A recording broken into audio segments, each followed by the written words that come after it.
ભારત સરકારના road safety માસ ઉજવણી કાર્યક્રમના ભાગરૂપે સુરત શહેરમાં રોડ સેફટી કાર્યક્રમનું ભવ્ય ઉદ્ઘાટન કરવામાં આવ્યું। આ કાર્યક્રમમાં મેયર અને પોલીસ કમિશનર સહિત ઉચ્ચ પોલીસ અધિકારીઓ અને અન્ય અતિથિઓએ ઉપસ્થિત રહીને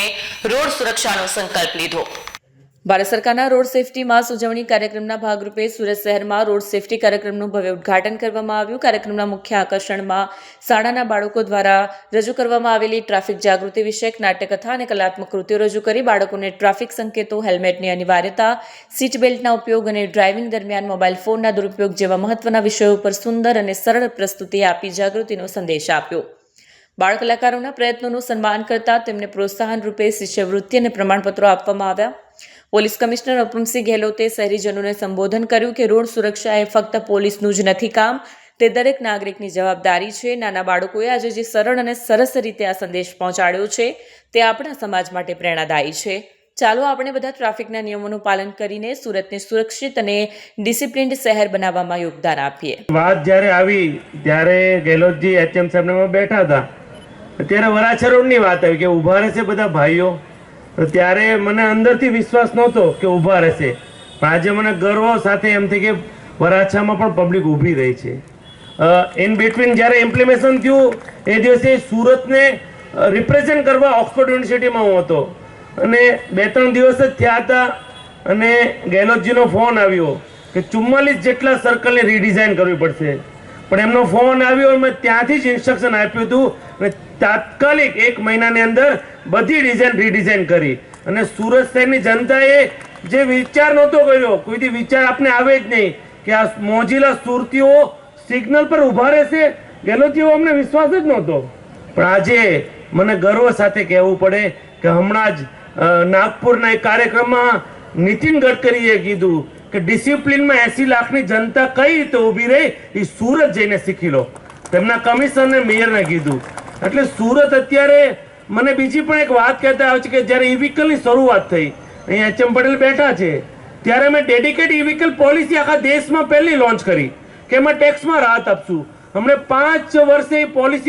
પોલિસી પૂરી થતી હતી અને અમે રિન્યુ કરી, પણ મેં હમણાં આરટીઓમાંથી ડેટા મંગાવ્યા। મને કહેતા આનંદ થાય છે કે આખા ગુજરાતનું 35% ઈ વ્હીકલ ખાલી સુરતમાં છે। એ બહુ મોટી વાત છે આપણે સૌ માટે। અને હમણાં જે બધી કૃતિ અહીંયા નક્કી થઈ છે, તો અહીંયા જિલ્લા શિક્ષણ અધિકારીને એક સૂચન કરું છું કે જેટલી સ્કૂલ છે, પ્રાઇવેટ હોય કે આપણી સરકારી, એમાં એન્યુઅલ ફંક્શન થાય છે, એમાં બધામાં જ એક કૃતિ ટ્રાફિકની ફરજિયાત કરી નાખો। એના હિસાબે જય ભારત માતા કી જય। આજે 2026ના કેન્દ્ર સરકાર દ્વારા દર વર્ષે આપણે લોકોના સુરક્ષા માટે એક અલગ અલગ પહેલે સપ્તાહ મનાવવામાં આવતા હતા, પરંતુ છેલ્લા વર્ષોથી અત્યારે 1 માસ જો રાષ્ટ્રીય ટ્રાફિક સુરક્ષા માસ તરીકે જો ઉજવવામાં આવે છે, જે 1 જાન્યુઆરીથી સ્ટાર્ટ થઈને 1 માસ તક ચાલે છે, તો આજે એના વિધિવત ઉદ્ઘાટન કરવામાં આવી રહ્યા છે। ત્યારે અમારા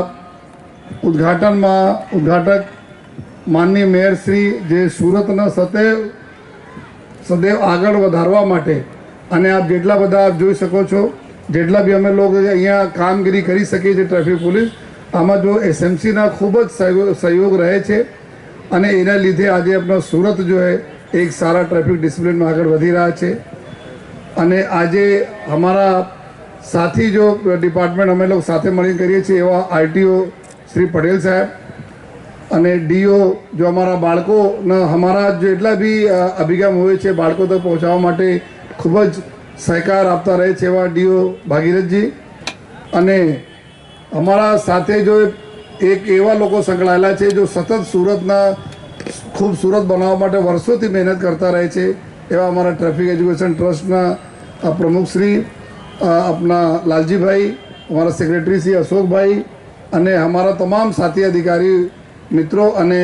ટ્રાફિકના અમારા મિત્રો અને નાના બાળકો અને અહીંયા ઉપસ્થિત જો અમારા શ્રેષ્ઠ નગરજનો।